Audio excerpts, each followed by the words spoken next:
God, we know that all good things come from you. You created the gifts we cherish, including the gift of time. We want to be generous with this gift as you have been generous with us. But God, why is there never enough? We're pretty worried we won't have time to get everything done. We're not sure how we could possibly do one more thing. Teach us to relax, God. Grow our faith. You give us gifts, knowing we will learn to share them with others. Teach us to trust that your work will last in this moment and for all time yet to come.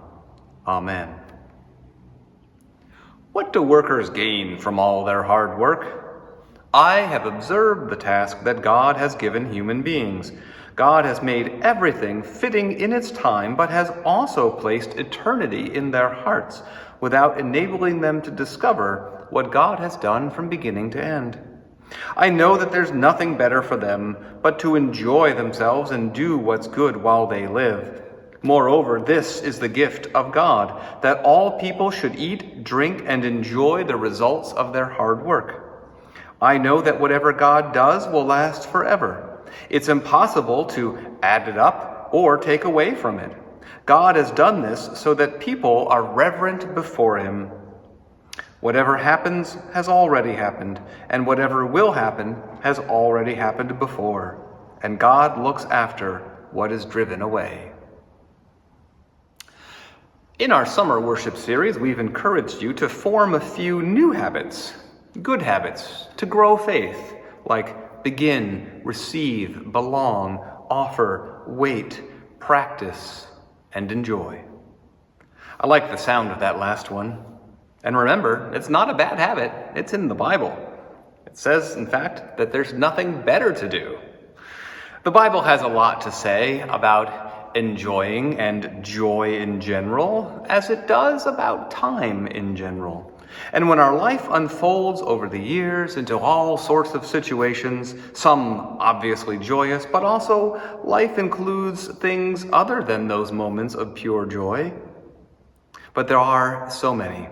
Like when a lost puppy is found, when a baby is born, when something happens you weren't expecting that ends up better than what you were. Joy ends up being as interesting and complicated and paradoxical as life itself. For instance, we may think all we need to do is sit back and wait for something joyful to happen to us, expecting joy to just be delivered and us to just receive it, which happens, but it also is true that it asks something of us. Joy does. It's not really as superficial as #blessed on social media. In his little letter at the end of the New Testament, Jesus' brother James writes, "My brothers and sisters, whenever you face various trials, consider it all joy." Trials? Joy? That's like when Paul says in Philippians 4, "Do not be anxious about anything." Oh, okay. Apparently Paul has never stayed up late wondering where a kid is who didn't come home anywhere near on time, or who has had to helplessly watch from a distance as aging parents struggle. And Moses, who is kind of responsible for a lot of the Old Testament, at least a big chunk of the law part at the beginning, says in Psalm 50, God makes us happy. He asks God to make us happy. Make us happy, he says in the psalm, for the same amount of time that you afflicted us, for the same number of years that we saw only trouble. And he points out some sad but true facts. We live at best to be 70 years old, maybe 80 if we're strong, but their duration brings hard work and trouble because they go by so quickly, and then we fly off. Wow, thanks, Moses. What wise and comforting thoughts you are sharing with us. But Moses, too, is counting it all joy, even though that was written more than a millennium after him. Remember, Moses survived being raised in someone else's house, and then banishment, and then having to work for a living as a shepherd instead of living in the palace, not to mention all the plagues and slavery and the wilderness. He could really apply for disability with all of those afflictions, but does he know? He counts it as joy. Moses knew, it says in good time, that joy eddies with grief in this muddy river called time. He knew that joy, even in the valley of the shadow of death, can be a constant. Even there, with the specter of doom as thick as London fog, God is with us, holding us fast. Now, wait a second, you might be saying, rightly, by now, I thought this was about enjoying, about joy. Well, it is, if we're considering the whole big picture and looking at it a little deeper via the scriptures.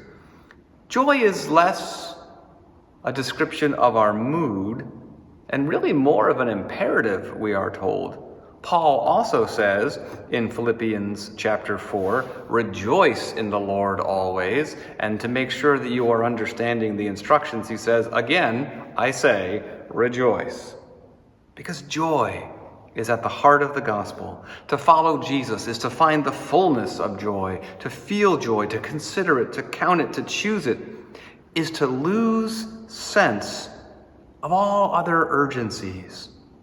In the book, Jen talks about it as finding your typically fragmented presence recollected. That's a cool way to put it, I think. And I would count that as joy, to feel all back together with everything in working order. And it really goes back even further and deeper into creation.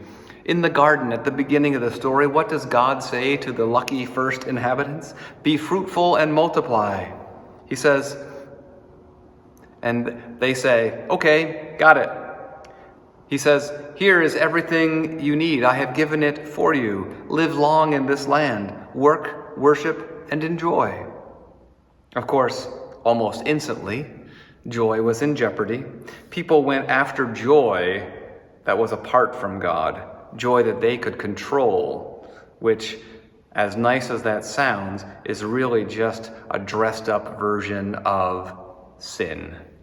And in a million ways since then, people have been trying to get joy back. If only we turned back to God, as if forcing kids in public school to learn the 10 Commandments or pray a prayer that they don't understand or isn't a part of their faith tradition will somehow reverse a history of human sin and bring joy and God's favor, so that maybe we can be in God's good graces again if we perform those rituals. I don't know. People say, if only we read the Bible more, if only we could solve our problems and stop feeling, fill in the blank, depressed, out of shape, unproductive, unsmart, unattractive, unfulfilled. The self-help industry wants us to feel fixed. That is, if we buy the book, join the program, eat the right thing, take the right pill, do the right exercise, all will be well, and then we could enjoy life and feel good about ourselves. The time management industry wants us to feel like we're winning the game against the clock. If we organize ourselves using the right system, on the right kind of paper, in the right kind of little planner, or subscribe to the app or service that will keep us all in line and then turbocharged for maximum efficiency, well, that would be great. All of these things really are trying to promise joy to us, so that when we finally look right, or feel right, or get all our stuff done, then we can enjoy life. But you can't buy time or perfection any more than you can buy joy or get a shortcut to it. Well, you can go on vacation or retire. Those are close, right?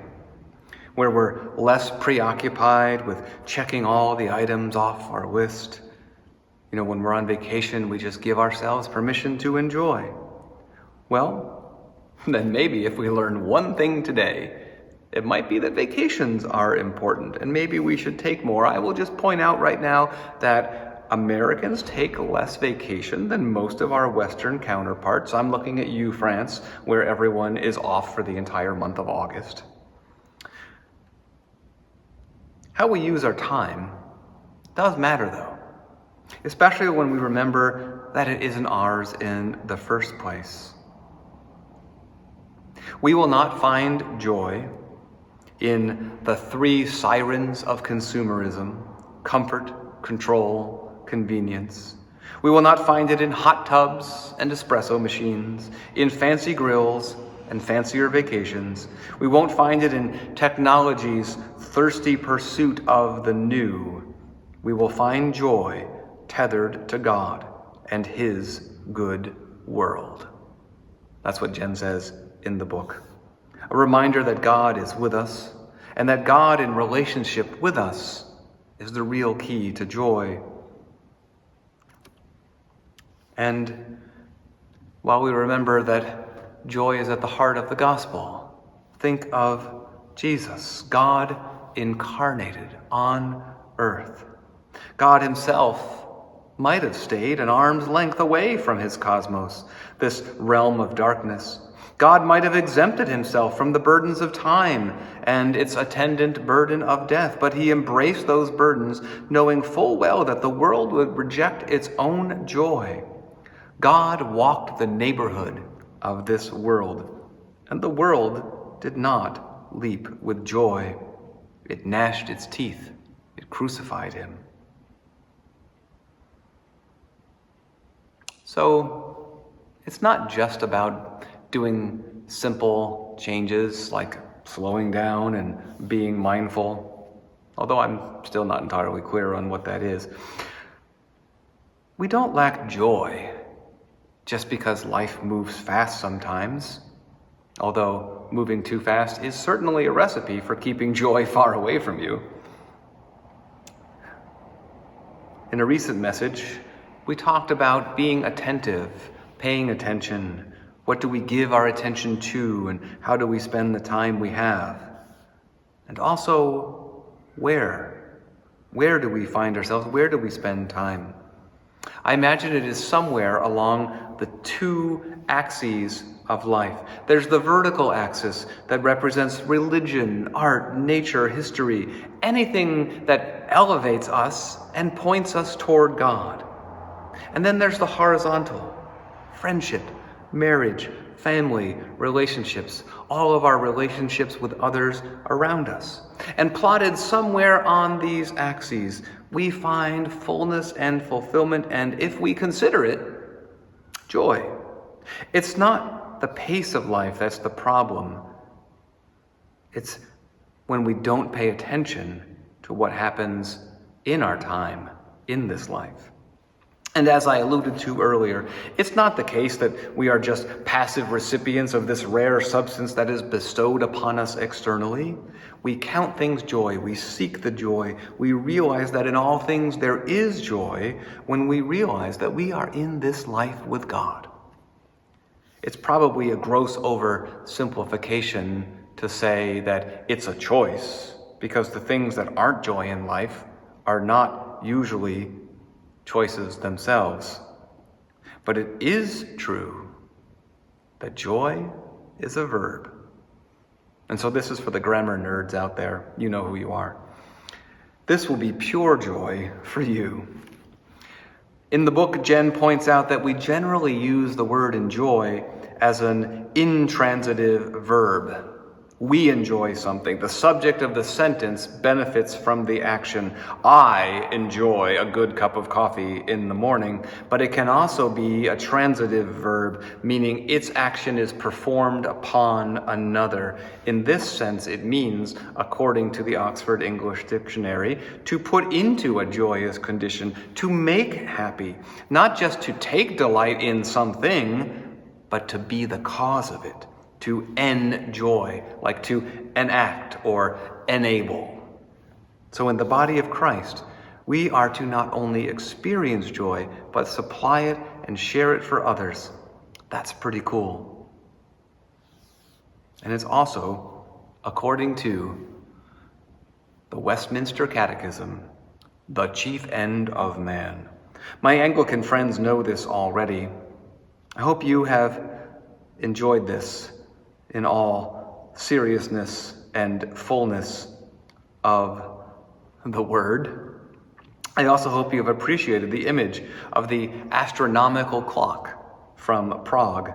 It was built in the 15th century, and it shows the relative positions of the sun, moon, earth, and constellations at any given moment. It also does tell the time, provides the date, and it also does a little bit of theater for its viewers. On the hour, every hour, the little mechanical figures around the edges do various things at various times. All of this is a reminder that our time is not really ours, but it is the great gift that God gives us in which to know God and others here in this place. We hope you're enjoying Podchurch. Please take a moment to subscribe to our channel and be notified each time there's a new video.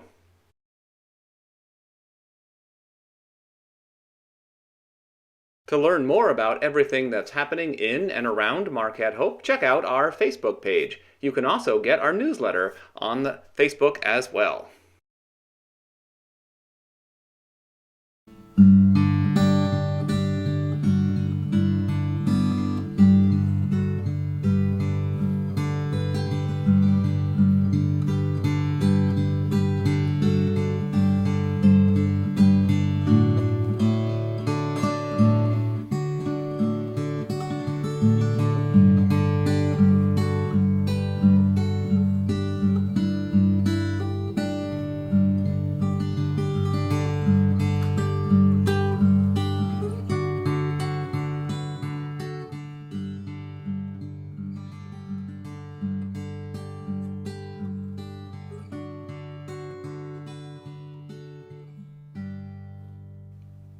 Podchurch is the weekly online worship of Marquette Hope, a United Methodist faith community located in Michigan's Upper Peninsula. Find us at facebook.com/mqthope, mqthope.com, and on